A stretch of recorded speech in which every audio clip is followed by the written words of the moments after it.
The following is a conversation with Dodge Keir, international hunting booking agent, owner and operator of Accurate Hunts that provide education courses as well as guided hunts here in Australia, Australian hunting podcaster, and most importantly, my personal friend. Now, this is a fun episode. It's a unique episode because we were actually filming it and recording it on set at location while producing the first episode for season 2 of The Huntsman. So Dodge was pretty heavily involved in this process, obviously, and we had a lot of fun filming out of his buggy on the second night. I think it was at about 11 o'clock.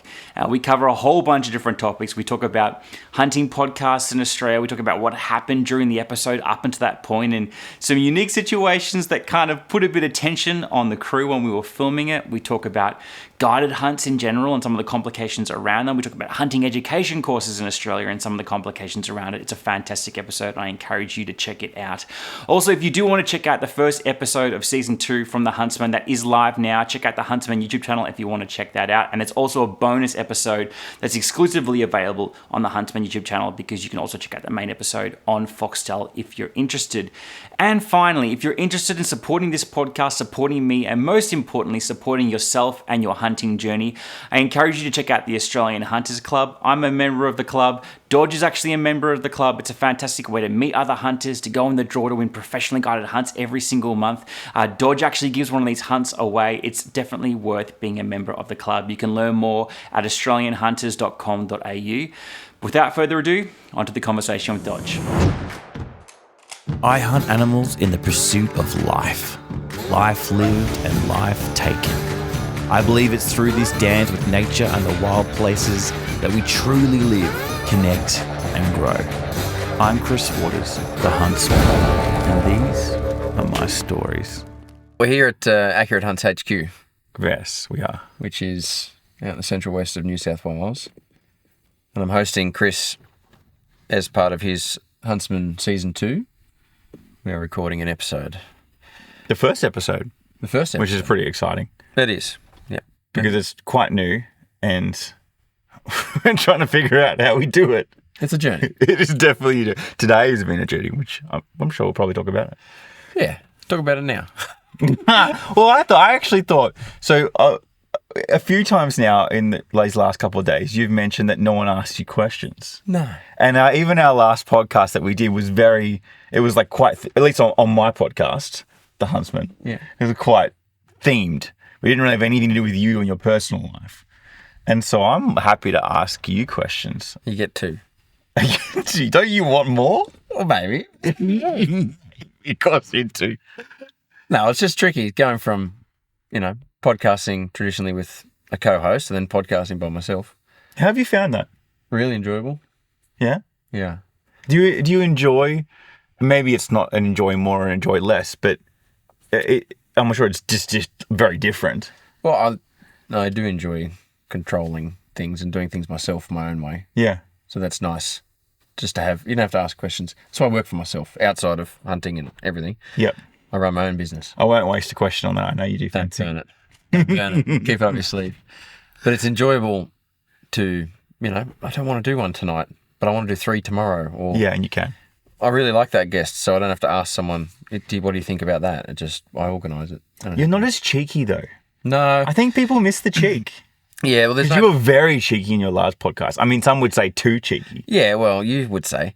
But I wouldn't. I love the cheek. There was a lot of opportunity in that one to just throw a match in and watch it burn and then sit back and let it go. Watch the bonfire. Watch the bonfire from a distance. And I am a pyromaniac, so that was fun. Yeah, it is. But that was part of the magic behind. So for people, if you're watching this or listening to this and you don't know what we're talking about, Dodge used to be involved in a podcast called Endless Pursuits. It was a podcast between him and Matt, and I think some of the magic behind what made that podcast so successful and fun was the dynamic between you two, and not just the different. Yeah, you ripped. It did get a little bit like rippy, yeah. And I remember listening to it, kind of going, oh, these kind of jokes are starting to bite on both ends, like from both of you. And it was almost like the writing was on the wall at that point. But yeah, there was time. But yeah, so you have less of that rippiness in your new podcast. Yeah, I mean, but I feel like you get more out of your guests. Yeah, I do agree with that. And one of the things I talk about it a lot, and something I focus on is I actually don't do a lot of research going into the episodes. Yeah. On purpose. Yeah. I know the guest, I know the theme. I don't write anything down. I don't structure it too much. And what comes of it is a genuine conversation, less of an interview. Yeah. And if you say something midway, I'm not looking at my sheet ready for the next question. Yeah. I'm focused on what you're saying. Yeah. Formulating an answer. That's hard because I have a terrible memory. And you're like, some guests will talk for 3 or 4 minutes, which is fine. That's what they're on there for. Yeah. And I forget what I wanted to ask straight away. Yeah. So that gets tricky. But the downside of a single person interview or conversation is quite often, unlike us, but quite often the guest we're meeting for the first time or Yeah. new, like we don't have a You might not friendship have chemistry or existing kind of things to draw off. And some guests just pick up on that and run with it, and it's quite fun and Yeah. funny. And then some, you never get to that point. It's just informative and learning. And that's the other reason I don't do the research. I like to learn as While the everyone episode else is learning at the goes same on. time. Yeah. Because I feel like I'm formulating a question that someone listening on the other end also may be formulating at the time. Yeah. And my friend, Bo, is always into me. He's like, man, like, I wish I could interject and ask a question. Yeah. And it's the Yeah. downside of podcasting. Well, you could do it live. There are podcasts that are like that. There is. But what we've done, new to Accurate Hunts, you'll be available through the website soon, is we've set up a section on the podcast page where you can write in or send in an audio question. Yeah, cool. And what we'll do is we'll bank those up and then get the guest back to answer that question. Yeah. So if anyone has a question about why you didn't actually get your hair cut for episode 1. I did get my hair cut for episode. No, he didn't. I did. Yeah. I did. And the he said he hairdresser was really nervous. Well, what? Because they didn't use the scissors. She didn't want to ruin it. Ruin it. Ruin it. Yeah, and she knew what was at stake. Season 2 of the All riding on the haircut. Yeah. Is that She asked right? to be in the credits. That's game. Yeah. And she even offered the haircut for free if I you take did. it? No, I paid for it. Well, I hope you didn't because it looks like she's not finished. But if someone would like to ask Chris where he gets his haircut, you can send in that question Yeah. via the Wow. website, accuratehunts.com.au. And apparently I'm obliged to answer. Accuratehunts.com. There's no way we own the world. Yeah. So Have you ever? Here's a question. Okay, and this is number 2 or 3. This is a podcast about podcasts apparently at the moment, but it's good to do. Have you? And I've always wanted to do this, but I never felt like I've needed to do it. Have you ever completely disagreed with someone on your like a guest, and to the point where it's like uncomfortable? Because I actually think that would be really good. Do you remember the first time we interviewed you? I don't think Did I really disagree with you? No, I didn't like you. Yeah, I know that, but So I disagree with everything you said. yeah, I'm literally to the point where if we're talking now and I'm just like flat out like no, like I call BS on that.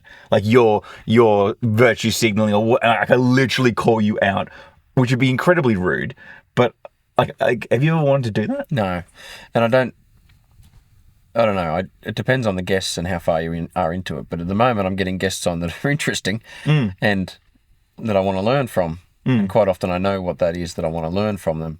So I don't feel like there's a guest on that, like I'm not looking for guests that are argumentative or are disagreeing or like I'm getting things on that I'm interested in. Yeah. So that I don't see that I would disagree with them. My concern is, and it's especially in the Australian hunting podcast space, of which I dabble, but there are far more serious hunting podcasts than mine, but it feels like there's a regurgitation of guests that kind of go around, which is fine. There are no issues with that. But it becomes a bit formulaic and it becomes a bit like you've got something to peddle, you're on here, or something new's happened, and it just feels like I'm not going to say what I was thinking. I think it's tricky because we're in a small community. It is a limited pool. I nearly said talent pool, but that's the wrong word. But just a limited group of people to pull from. Yeah. But like I've taken a slightly different direction, and the guests I've had on haven't been on others for a reason. And I'm not looking like it doesn't have to be the biggest expert in that field. Yeah. That if you Google, there'd be the first name that come up. But it's someone interesting to me, or someone that's had an interesting story, or done an interesting first. I just think there's value in chaos. Yeah. I just love. I think I dabble in it way too much, where I just, and not even for entertainment's sake, like not even for, not trying to be sensational, not trying to be clickbaity, just because it's I feel like we live in this world where everything is very PC. Everyone is very accommodating. Everyone is very empathetic and it's all in the guise of empathy. Whereas true relationship often, like there are things that we will fundamentally disagree about, even though we are very similar in our worldviews.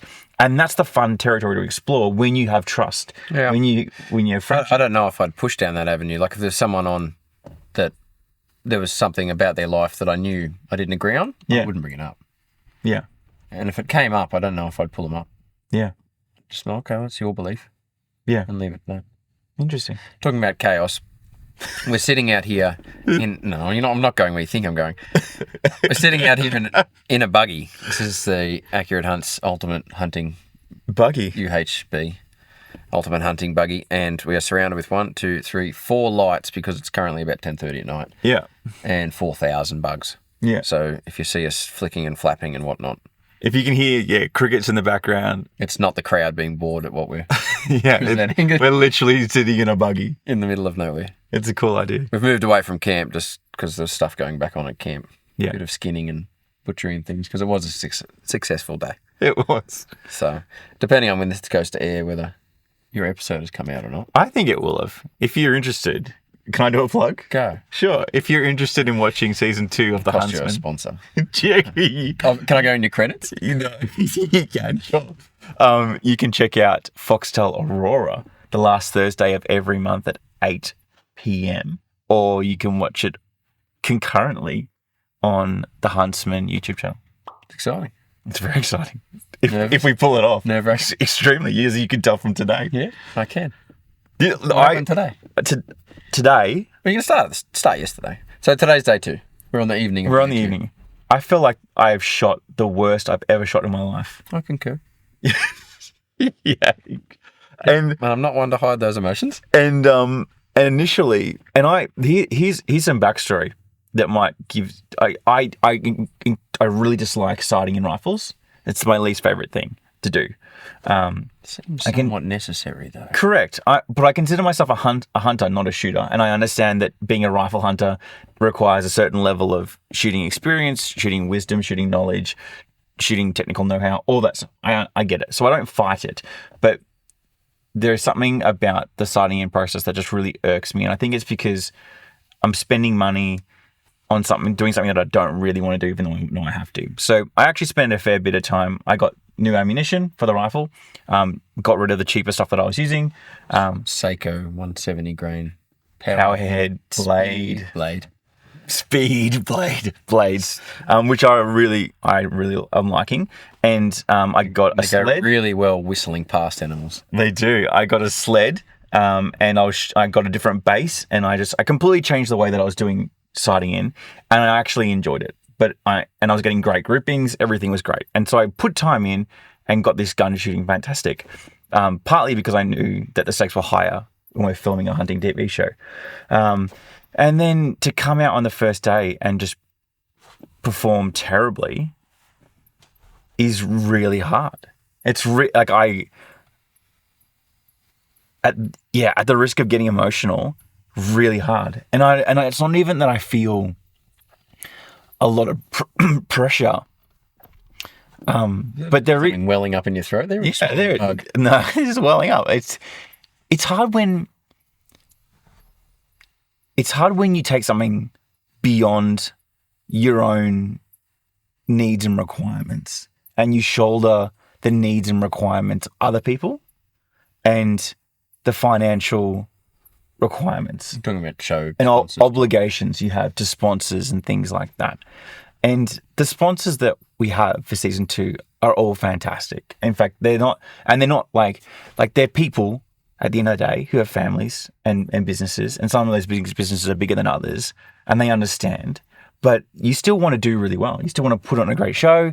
You want to support them. You want to make sure that their products are selling, because ultimately they care about the hunting industry in Australia and they want to do a good job. So everyone's got the same goal. That's what is maybe difficult for people on the outside to see when you look at a hunting show is, for the most part, everyone's trying to do the same thing. And it all comes down to like a fraction of a second, like a point where you pull the trigger. or you squeeze it, or you don't squeeze it, or your rifle sighted in properly, or it's not.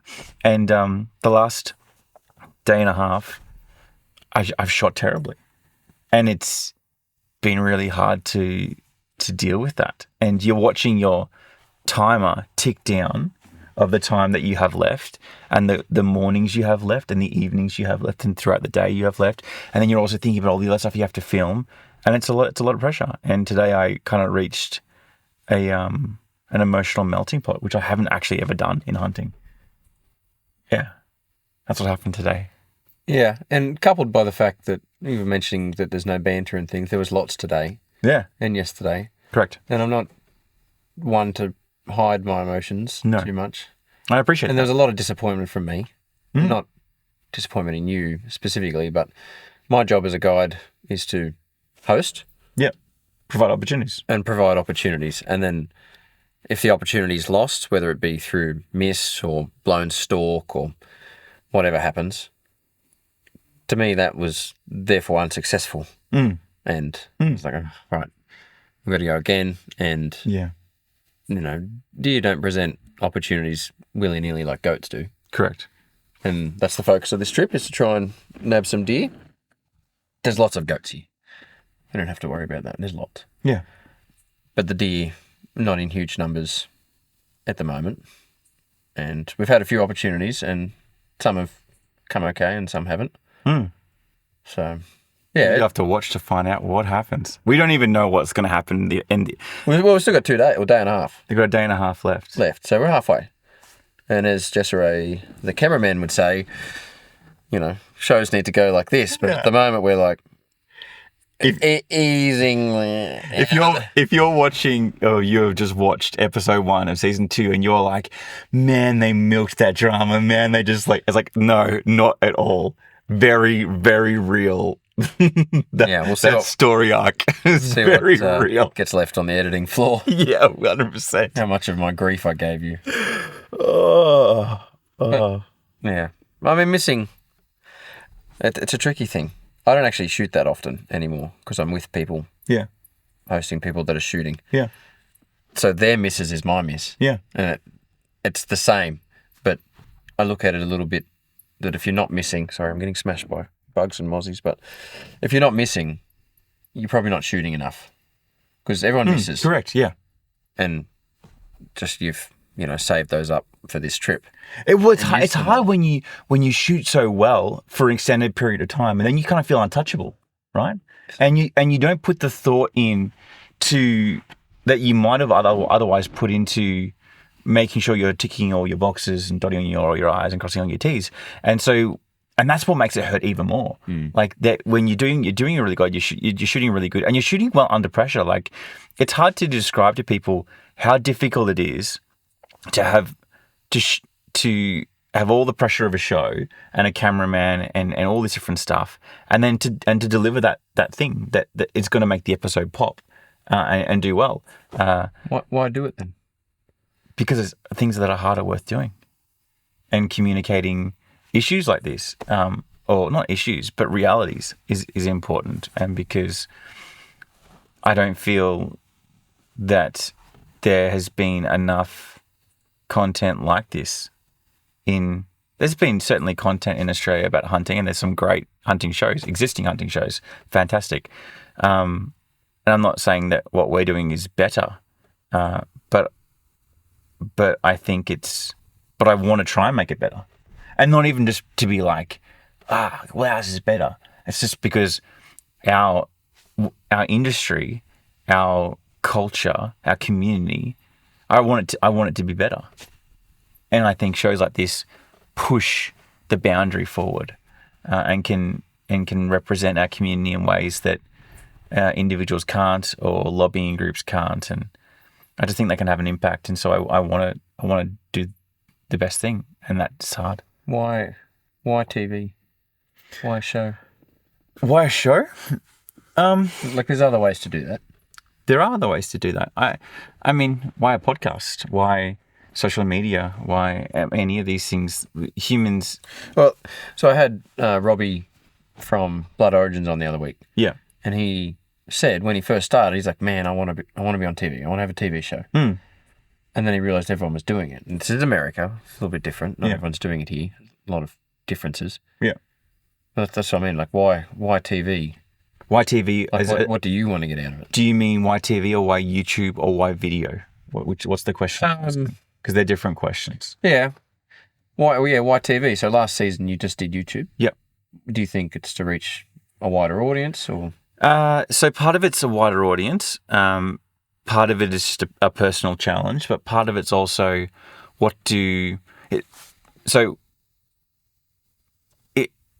when you want to grow your platform or grow your brand or grow what you're doing, there's different pieces that need to work in synergy in order to allow that to happen. One of them is finances. So the second that you hire a cameraman or a sound guy or an editing person or a producer, whatever it is, those costs start to rise. And you need to find a way to offset those costs. Either the show needs to make money, or you need to go into deficit, or you just pay for it out of your own pocket and just that's the expense and you're willing to do that. Or you get things like sponsors. And once you get sponsors involved, then that adds another piece that has different kind of gears and different teeth that need to move in a certain way, a certain frequency. So when you get sponsors on, they want to, like a TV is attractive to sponsors. And what's interesting and fascinating that I've found is that like Foxtel will have a certain audience and a certain size and demographic, and YouTube has a different size and demographic as well. But there's still something about a show on like a network that's kind of feels different. Even though it may be better, it may have a wider reach, it may not. But to some people and to some sponsors, it feels different. And that might be because it is. And Foxtel being the network? Yeah, Foxtel being the network, or Netflix, or Stan, or Binge, or whatever it is. But yeah, in order to, well, I mean, it's different for different audiences too, in the different stages. So, like for instance, you look at Meat Eater. It's a great example of starting on like a broadcasted network, and then eventually moving off that because they didn't need that, because they found that they could operate in the YouTube space alone or their own proprietary website and be successful. And so they moved away from it. They didn't need it. A show like The Huntsman that's just completely juvenile and has very small audience, we don't have that luxury. And YouTube isn't screaming and just saying, oh, let's just throw all this audience at you. Oh, yeah, you want audiences from here? Yeah, we'll give them to, like, it's really hard to grow on YouTube. And you can do all the best content you want, and it doesn't necessarily seem to change sometimes. And at certain kinds of content will grow. Like if I did a headshot montage of thermal fox headshots, I know I could get 300,000 views if I wanted to, but I don't want to do that. I don't think that's helpful. And so I'm trying to do something that I think is wholesome, that I think is helpful. And there are platforms like Foxtel that can help us achieve that by increasing our audience and giving us exposure. It's a long-winded answer. Like I said, sometimes my guests don't give me much opportunity to talk. What did you expect to have a fellow podcaster on? I want to circle back because you said something that I remember. Surprising. You said that you're so much more thoughtful now, Dodge. Hunter, not a shooter. No, I didn't say that. You're a hunter more than a shooter? I said, maybe I did say that. I probably did. What do you think you said?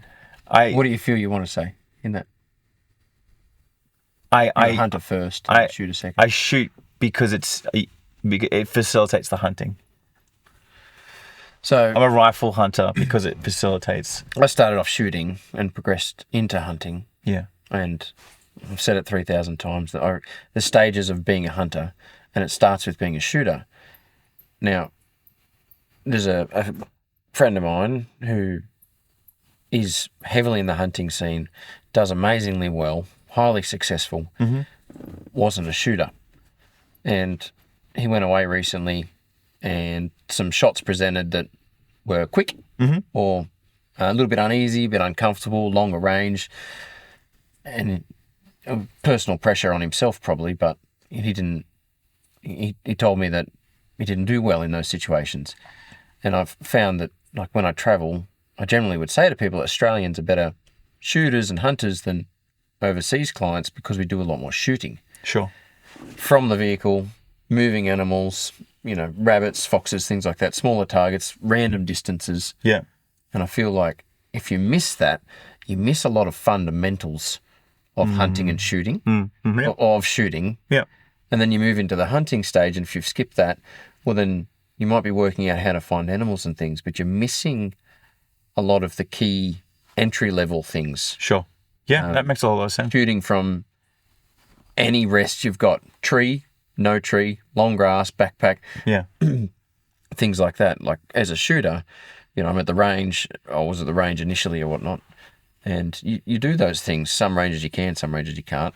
Others, like you just have to sit on the bench. But then, if you're on the top of the ute and the ute's moving fast and then you pull up and you've got split seconds to take the shot and things like that. And I think I've seen a lot of people that, well, not a lot. I've seen a few people on the side where they've missed that shooting thing and now they've sort of nearly got to go back to basics. I find it fascinating that in places like Victoria, you can go and get your firearms license and go do your test and then get your PTA and get your first rifle. You can go buy a 30 caliber rifle and then you can find yourself in the middle of the high country having never fired a rifle before with a loaded gun, pointing at a deer. I just think that's good insane or bad insane? Terrible, like dangerous. And I don't, it makes my mind melt to understand how that can happen or why we allow it. And I know some people will be screaming at me saying like the last thing we need is more red tape and legislation and rules and requirements. But firstly, it's far more dangerous than I think people realise. And secondly, it produces poor hunters. And part of it is what you're alluding to, is that it's not helping people understand how to shoot. Like no one taught me how to shoot. People taught me how to pass a firearms license test, but that has actually nothing to do with shooting.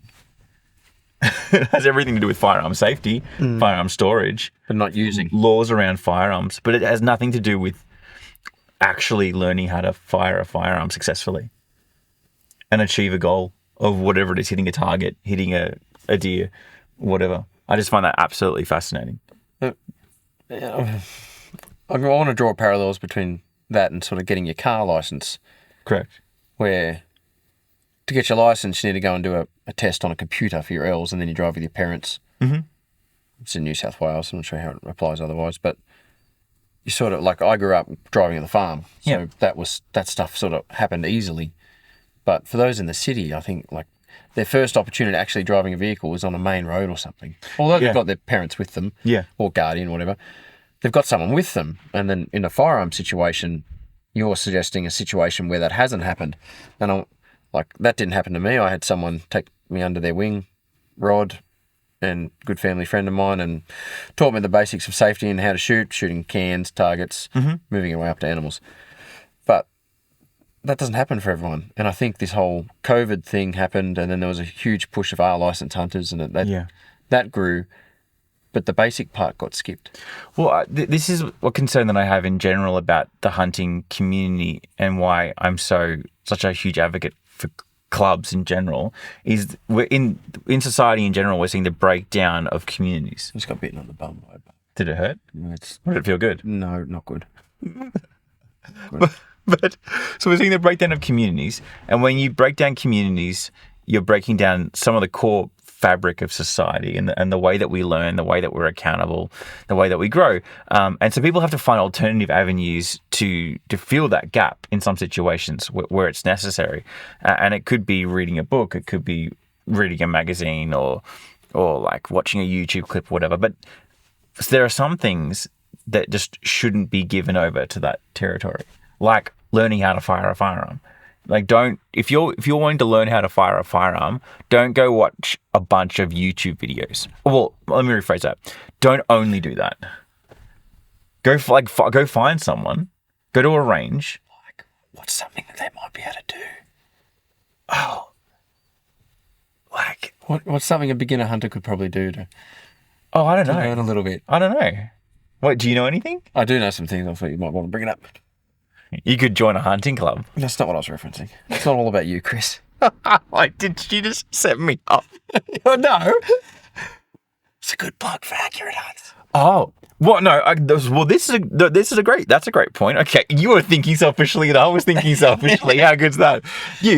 What you should do, and I encourage all new hunters. Find someone, and I was like, you're heading in. No, you did. Yeah, I was thinking you should join a club. Well, so first of all, you should join the Australian Hunters Club because you get discounts on guides, and using guides and doing workshops and education courses is incredibly important. And I've said this for a long time. That's why I made Hunting Trips Australia, because I think every new hunter their first hunt should be with a guide.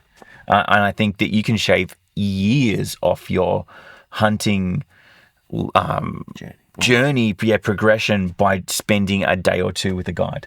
And it's tiny little things that you'll learn, and it's huge, big things. And it's like pointing in the dirt and saying, that's a print, and it's going in this direction, and it's this far apart because it's this, and just stuff like you can't learn. So, what have you learnt this trip? What have I? Well, so I'm going to put my foot in it and say I've relearned something, which is actually not true, because you can't relearn something. It just meant you never learnt it in the first place. Although I've claimed that I've learnt this. And I've told people that I've learnt this, and I've told people to learn this. And so I'm an absolute liar, and I'm happy to say that. You should pretty much guaranteed always check the zero on your rifle before you're hunting, especially if you've driven somewhere new. Especially if you're going after like an animal that's important or a trophy, or it's not just like going and shooting a bunny. Like if there's gravitas that's sitting behind the hunt and it's important, you should definitely go and zero your rifle. Even if you spend a lot of time sighting it in and making sure your ammo is good. Because it's important, because things happen. And you can here's a great example. You can do all the right things. You can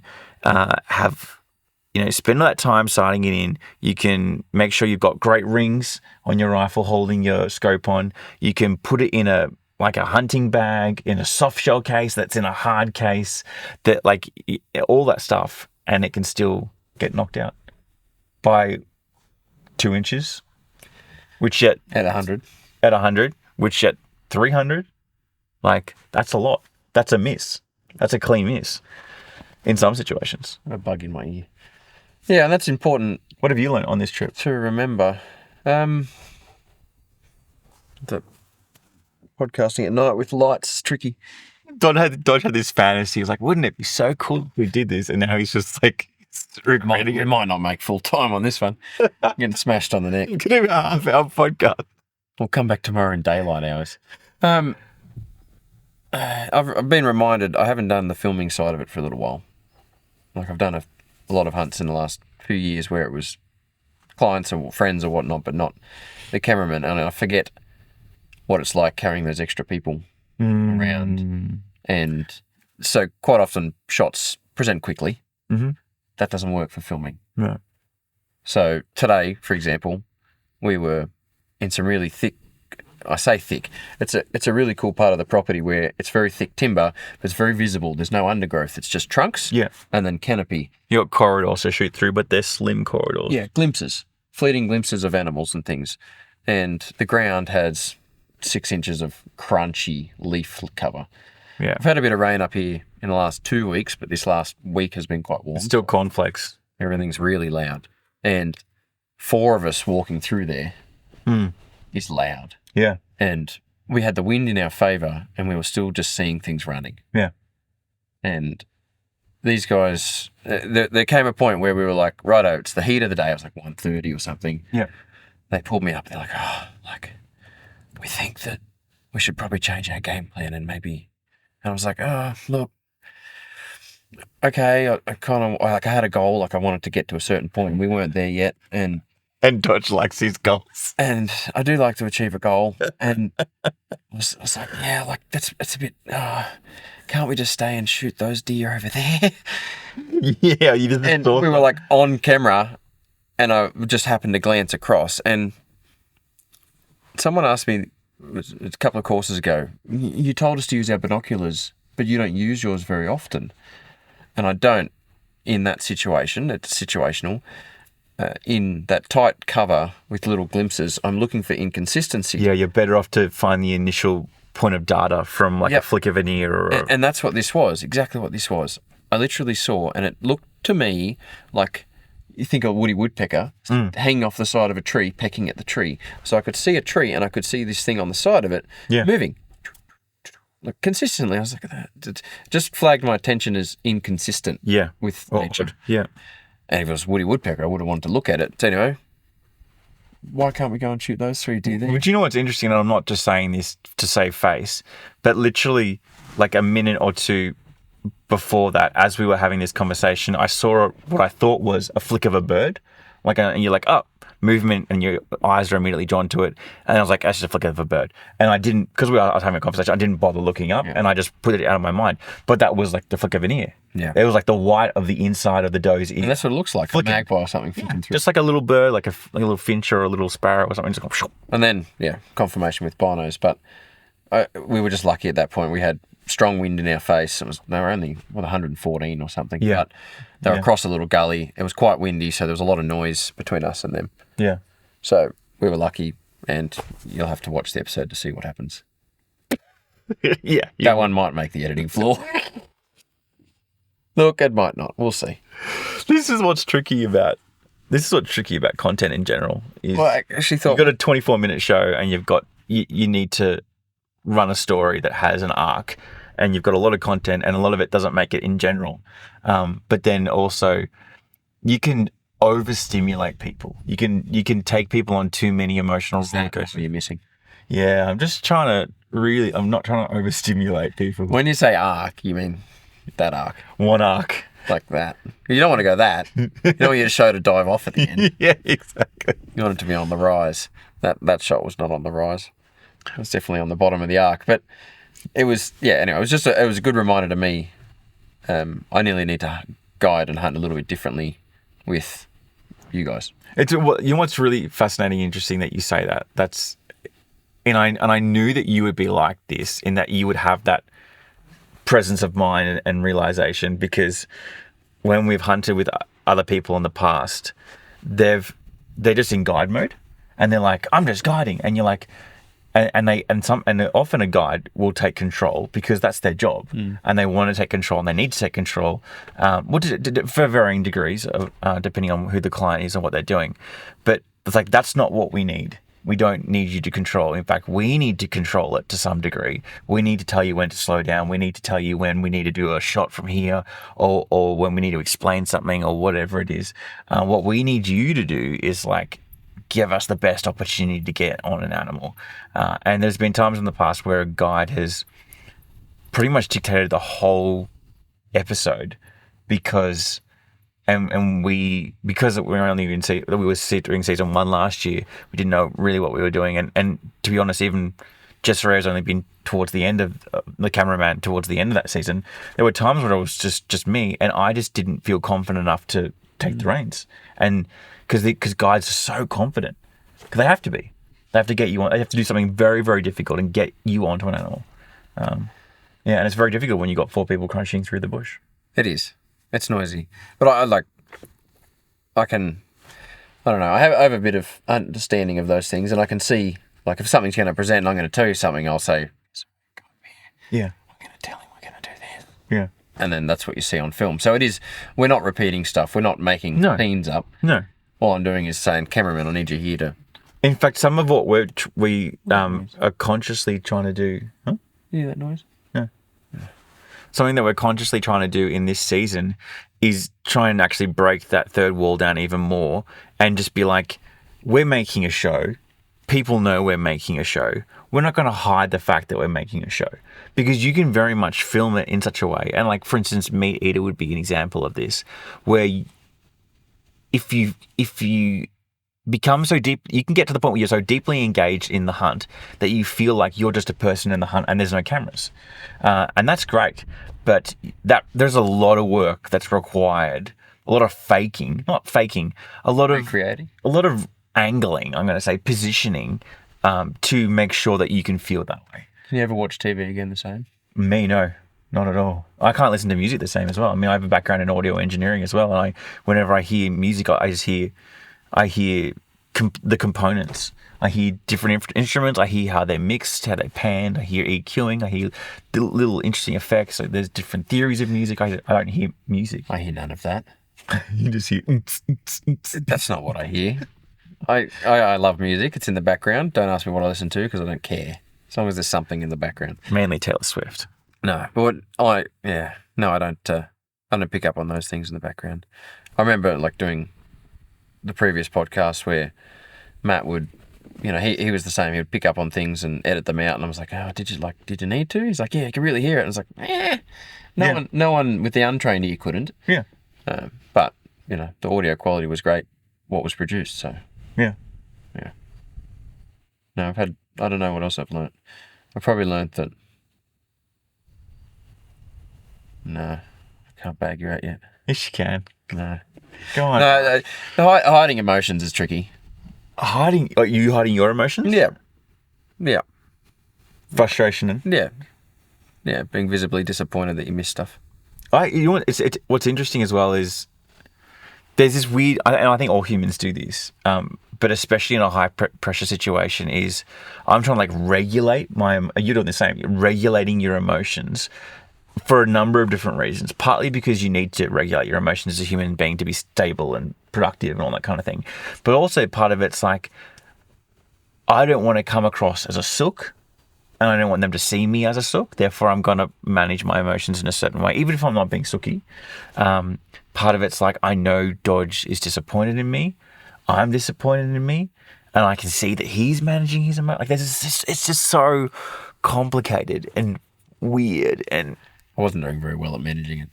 no, you do. Because I do it through humour. I was going to say, you use humour to... Yeah, it's like when someone says, "Oh, I hate you." Well, like it doesn't... Emoji? It doesn't take away from what you've said. It just makes you feel like you've said it in a lighter way. Yeah. And yeah, there was a quiet drive back. Well, all I was thinking is just let time pass, Chris. Like, just let time pass. Time heals all wounds. Just let it pass. And sure enough, this afternoon we were sitting in the river, having a good time. Yeah, it was a good chill out session. It was great. It was hot.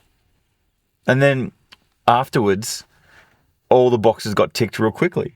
Like, you had like the cleanest, like you said, we had a mission. I'll even say it so you can, if you want to watch it, you can go check it out. We wanted to shoot a kid goat, specifically a kid goat, because we want to cook a certain dish. And we made the time this afternoon to go and do it. And it was like, we're going to go do this, and then we're going to sit and glass deer for the afternoon, because tomorrow we're going to cook that goat. And Geordie was up and was going to do it. And we needed to get sub 100 because we wanted a headshot. And it just was like, easy. 43 meters. Yeah. It was awesome. Made it happen. It just happened. And sometimes that's what happens. It just happens. And then that's what happened. It was good. Yeah. And this place is special as far as numbers of goats. It is. It's silly. Silly billies. It's silly. Like, when you said we got goats, I was like, yeah, okay. There's like a lot of goats. Background wise, obviously Chris and I did a episode on his show last year. Mm-hmm. And he rang and said, we were talking about something randomly. We speak pretty regularly. And it was, "You're interested in doing an episode this season?" I said, "Yeah, cool." Because the episode that we did last season was kind of like a throw together. It was. It was like we were going to be outside of Sydney. 2 episodes into one. Yeah.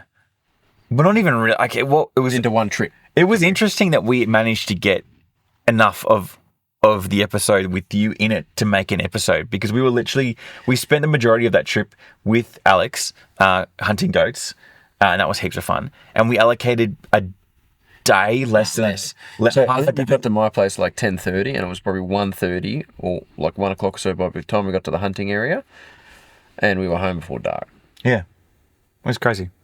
Anyway, so that was the experience that we had. So yeah, that was the first episode. But then you came to me and said you wanted to do this. And background on this property we're on now, I'm calling it Accurate Hunts HQ, but it's this GPS coordinates for anyone interested. Yeah, 100 degrees left of nowhere near your business. Yes, it's Nunya.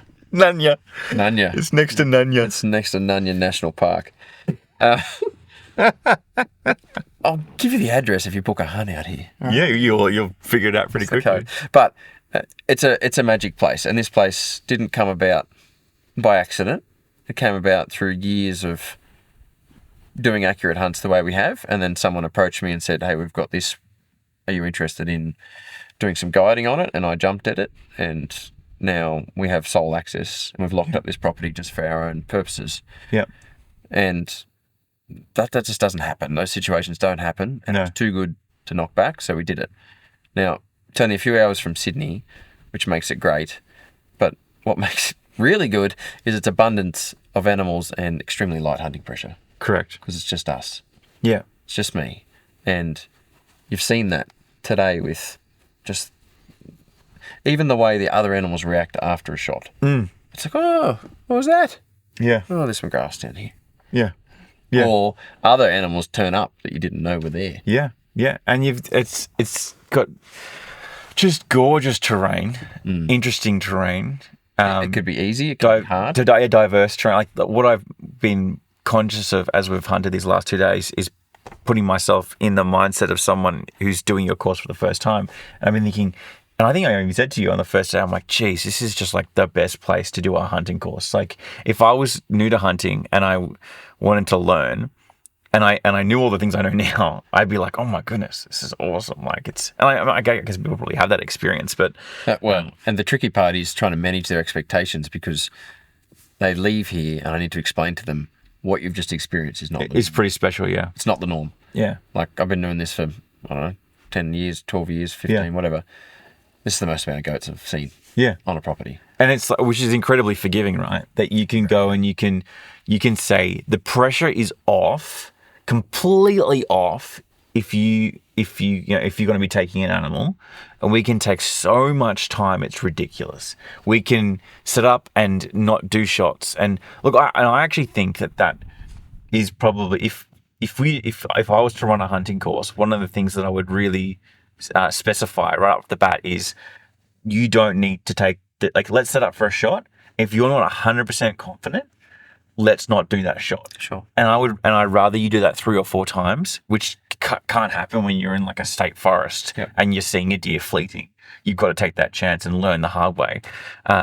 One of the things we do in that, so we force a situation where we'll go hunting, and sometimes I do this, sometimes I don't. Like I always do the second part, but the first part is I'll empty their magazine and not tell them. And you hear a click? Well, I want them to go through the process and not know they're not shooting it. Because I want them to still have the nerves. Because if you tell them about it, then...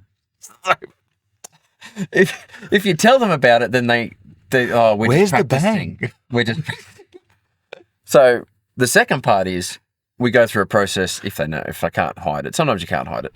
I think everyone's going to know it now. Everyone's going to be checking No, I'm just giving away my secrets. You're 100% just going to pay for those secrets. No, but the second part is we dry fire. So yes, that's really we'll set up on an animal. We'll work on the rest, and there's thousands of rest options. So whatever they've got, whatever I've got, we use whatever is available. A tree, branch, whatever, ground, bipods, tripods. Aim at the goat. Yeah. Take your time. Yeah. And then I'll ask questions. What's your heart rate doing right now? What can you hear? What can you see? What do you feel? Yeah. And then we'd talk about it and these are, we're talking, breeze in face situations, goats, preferably 100 or sub. Yeah. And you can still communicate. You don't have to talk loud. Yeah. Just lean in and whisper. Yeah. And then go through the motions, bolt up, bolt back, bolt forward, bolt down, comfortable, squeeze the trigger when you're ready, pretend like you've shot it. Do that 3 times and then shoot it. Well, sometimes we walk away. Yeah. That's done. Yeah. That's the part of the lesson. Yeah. That's You great. have to shoot it. That's so good. I mean, even this is something I still remind myself because I sometimes forget it. And it's such a little thing, is like you're holding the rifle, you're in a rest, and I find myself sometimes just like, because there's so much adrenaline and some like you're so bound, you're like grip like white knuckles, and you can feel the tension, and then you instantly relax, and all of a sudden the rifle feels so much better. You're in so much more control, and I actually will often look at my knuckles to see if they're white, and then I'll visibly, maybe even see me videos visibly relax and be like, no, and then okay, now we're shooting. And it's one of those things that I liken it to surfing. When you're learning to surf and actually properly surf, when you're cutting in on a wave, the opportunity that you have to learn how to do that is so small. Like it's like a half a second where you have to then turn into a wave, and you have to basically repeat that a bunch of times until you can figure it out. And hunting's the same. Like when you're in that moment where there's a lot of pressure and you're looking at an animal and you really want to get that animal, you don't have much brain space mental bandwidth to be like, am I comfortable? Because even you said to me today, are you comfortable? And I was like, yes, I'm comfortable. But what yes means is I think I'm comfortable enough with the adrenaline I have at the moment, which is probably, the answer is probably no. You can probably do a lot better. You can probably get a lot more stable if you want. With the situation provided, I'm confident. Yeah. I'm okay. So I think that running a course like that where you have the opportunity and multiple opportunities to dry fire on an animal is great. Great for the goat too. Yeah. Thank goodness. I thought those people were going to shoot me. We ran this course several years ago, back end of COVID, during COVID even, and then it got shut down because of COVID again. But we lost our property that we're doing on, the people sold. There's a moth on the microphone. Yeah, no, he's gone. He's all right. Probably sounds better than you. Probably. Less whingy. And I lost my goat property. Yeah. And a few people said, just run the course. I said, you can't run a beginner hunting course without hunting. Yeah. Without, like, you can hunt just in the bush, but unless there's animals. Yeah. And I also think it's very hard to run it without killing. Correct.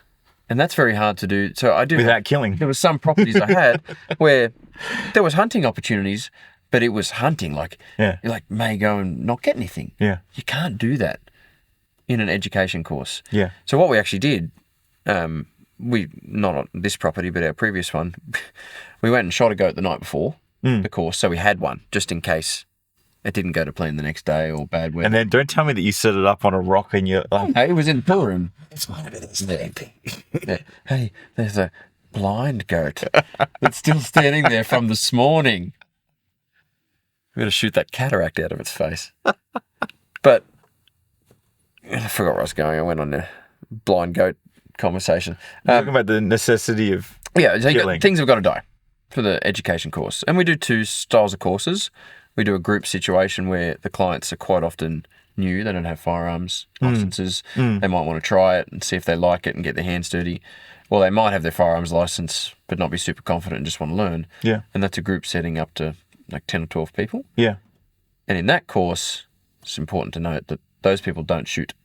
No firearms. They're not allowed to bring firearms. We do the harvesting on that course. Yeah. Because there's people who don't have their firearms license. Yeah. Yeah. So we're careful with, they don't handle and things. So I go and harvest with them. Yeah. Hunting. They're right next to me and we're going through that. They do everything but pull the trigger. Correct. And then as soon as it's dead, then it flat out into the gutting and things. But on the other courses where they're, 1-on-1, 2-on-1, it's not for people who don't have their firearms license. Yeah. It's for people who have it and want to learn. And can I say something that's probably not obvious to everyone, but having insight into this industry, I know this to be very, very true. There is a big difference between going on a guided hunt and going on a hunting education course. Yes, definitely. And I made the assumption when I got into hunting early that every guided hunt was like an education hunt, and the guide would walk you through the process of identifying prints and learning how to stalk and all that. And it's just not true. Most guides, I'm going to say most guided hunts in Australia are about the guide getting you onto an animal, probably a trophy, or in some situations a meat animal, but probably a trophy. There are very few, if you're interested and you're listening or you're watching, there are very few hunting courses in Australia, practical hunting courses. There are, like for instance, there are some guides that do it, and some of them don't even. I'm not even sure if some of them consciously are aware of the fact that they're offering a course. And on the flip side, I don't think the guides that aren't doing it know that it's wanted. Correct. They assume that someone coming on a guided hunt wants to be guided on a hunt. Yeah. They don't want to be taught. Yeah. And which is, it sounds crazy, but like if a new hunter comes to you, if I was a guide and I'm a Samba guide in Victoria and a new person called me up and said, I'd like to go on a guided hunt, please. You assume that I'd be thinking, they want to learn how to hunt. But that's not what a lot of guides think. They just think, you want me to guide you onto a Samba stag. Because clients of the past, if you said, that's it, they'd be like, yeah, I know. Yeah, exactly, yeah. I've shot 20 things. Yeah. They're just there for the trophy. Yeah. So, yeah, it's managing expectations. I mean, for a lot of them even as well, and I actually, when we've filmed with guides in the past, I like to tease it out of them. Because for a lot of them, it's all up in their heads. And they're just, like any hunt, they're just processing data. They're making little micro decisions. They're reading the environment. And then they just, and so for instance, I'd be hunting with someone like Gordon from Northeast Experience, and you look at a print, and he's like, there's a print. And you're like, oh, cool. Like, what can you tell me about that print? And he's like, well, I can tell you that it's, it was made this morning. I'm like, how do you know it was made this morning? I know it was made this morning because you can see there's a blade of grass that's been indented into the print and it hasn't sprung back up yet. It will either spring back up or it will wither. And that's how you can tell. And I was like, that's really useful to know. But like, he wouldn't have told me that. Yes. Just off the back and said, hey, look, from a guided point of view, that's not important. No, he's just like, he knows what that data is telling him, and he'll make an informed decision regarding it. I don't actually need to know it as the guest, as the client, for him to be successful in his guiding. He doesn't offer education. The courses we do with medium experienced people are actually harder because they know a little bit of information. Can you tell us some stories? No. You already told me some stories. Tell me which one. You were telling me a story as we were going. Just give me a reference and I'll remember it. The kid, when we were going after the kid. Yeah. You said there was 2 people with you, one person. I'm not even going to go there, Dodge. If I have to spell it out for you. Which one? No, it's all right. Don't worry. Didn't listen. That one? You didn't listen. No, the client. Oh, there was that one. Yeah, that was a good example. Go with that one. Well, it was. No, I still don't know what your other one was. I want chaos. I want to feel the fire. Anyway, so 2 clients hunting, and I said to one... Education, beginner education guided course. I said, I need you to stay here and stand still. We were on what the situation was, we'd spotted 3 goats in front of us, and they were about 180, 200 metres away. Between us and them was grass. And sort of knee-height grass, a bit less, but it was flat. And they couldn't see us because we'd just crested over and I just spotted them. But from there further forward, we were in full visibility. Yeah. So I said, because I had one that was going to shoot next, I said to him, you're going to come forward with me, and number 2, I need you to stay here. Now, I'll recap that after I tell the rest of it. So that's what happened. He stayed there and we moved forward. Now, in the moving forward, we belly crawled that whole way. I had camera and tripod, and Hunter had gun, and I don't know, he was carrying something else, his binos or something. And we were sort of side by side the whole way, and we made a really good stalk, and we got into this log, and we were 70, I think, from these goats. 2 of them were bedded and 1 of them was standing, and the one we wanted to shoot was bedded. So what we did was we waited. You run out of battery? Yeah. I'm going to change the battery. Okay. Pause the story. What a cliffhanger. What's going to happen next? Tune in to find out more. So, we'd moved in and we were up on the log. Number 2's behind you. Number 1's up with you. Right next to me. Belly crawled. We're at 70. Bedded goat was the one we wanted to shot. We were very calm. This was our dry fire situation. So, it was bedded and we were going to shoot it when it was standing. So, we were just waiting. But we dry fired on it a few times and he was very calm, comfortable. We had a very good rest. He had a pretty heavy gun, but we had a very good rest on this log. And all of a sudden, goat number 3 stood up and pinged us. Full alert. For no reason. Wind hadn't changed. Nothing had changed. I was like, man, that's okay, whatever. That's odd. Not too much of an issue because we actually needed to stand up to shoot it. Yeah. I said, just get ready Number 3 to the left is the one we want to shoot. It's starting to look alert. It's not looking at us, but it's looking at the other one, thinking, why are you alert? So it went to stand up, and in doing so, it sort of stretched. It hopped up with its haunches first, and then, arched its back and had a stretch, and then stood up, pinged us. I was like, we haven't moved. What's happening? Yeah. For some reason... Is it my cologne? Definitely not. For some reason, I looked over my shoulder, and hunter number 2 was like 10 metres behind us, standing up. I had nothing. And I said, anyway, so I just glanced at that and looked back and I said, shoot them now, they're about to run. Yeah. And he was already on it and he was comfortable. We'd done the processes and perfect shot. Yeah, dropped it on the spot. Beautiful. Shoulder shot, and it dropped on the spot, rolled over and kicked, and that was the end of it. And nothing really happened about old mate behind me immediately because of the situation. We were all happy and whatnot. And then we approached the goat and I said to him, what were you doing behind us? He said, I couldn't see. So, to me, I gave him an instruction and he didn't listen, whatever. Yeah. But also to me, I was like, man, you weren't clear enough with your instructions, Dodge. Yeah, correct. So, it was a learning experience for me. In hindsight, and now, sorry to everyone coming in the future, you're going to get a conversation of, I'm going to ask you to stay here now, and this is why it's important. And if you come further forward and you ruin this opportunity, we may not get another one. So I'm going to ask you, please stay here. I'll show you the video later. That's what you're going to get. But his response was, I made it stand up and you shot it. So he sort of created the situation, which in fairness, exactly how it happened, just didn't need to happen that quickly. Yeah. So I learned that. And every time we do one of these courses, I learn. Yeah. Because the very first one we did, we used terms, like hunting terms. I can't even think of any, if you can think of one right now, that's just normal for your and my conversation. Glassing. Glassing is a great term. So we'd say, oh, we're going to go and learn how to glass that hill. And we were going to teach them how to glass the hill. What we failed to realise was we first need to teach them what the word means. Yeah. Before we teach them how to do. They're out there and they're like, now glass the hill. And they're like, oh, use my binoculars to look at the opposite hill. I left them in the classroom.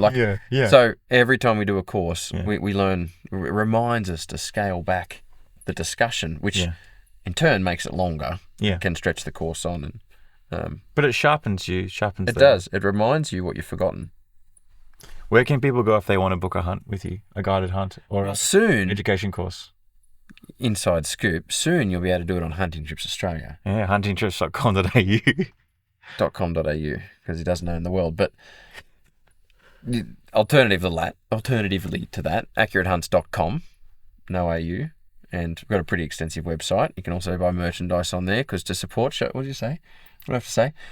to keep a show like this running. To keep a show like this independent, we need money. Yeah. This stuff's not free. And don't feel bad about asking for that. Nah, it's not asking for money, but there's merchandise available if you want to look sick and wear some new. I like that. I like that better than your other one. I like the design. We're running out of light out there. ANH hats, Accurate Hunts hats. We've got shirts and hoodies too. But yeah, so the hunting trips are on there. The education courses on there, short and long. We have no date sets on those at the moment. So the way it works is you put an inquiry in. Yeah. Which is the same as Hunting Trips Australia. Just express your interest in coming along. Ask questions if you have them. So on there, we've got a brief outline on the course, the costings, what's included, what's not. The courses vary in what's included depending on the client. Sometimes we do full catering, like we are this trip. On the bigger courses, that's what we offer, because there's 12 or so people. You can't have 15 people eating different dinners. Yeah. On the smaller courses, we usually provide dinner, and that's a game meat-based dinner. Like tonight, we had wild pork thingies. What were they? Wraps, sliders. Corn fritters. Anyway. Beautiful. Chimichurri.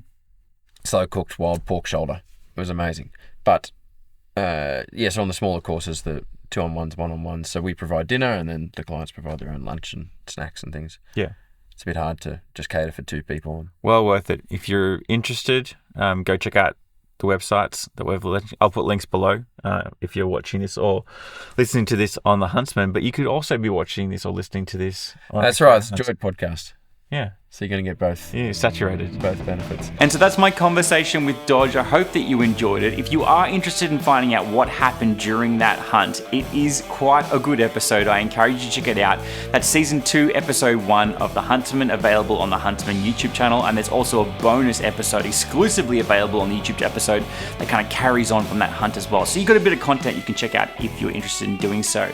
Also, if you're getting started in your hunting journey, or maybe you've been a hunter for a long time but just want to sharpen up your skills, I definitely recommend Dodge's hunting workshops. There's a few different situations for different levels of experience in hunting.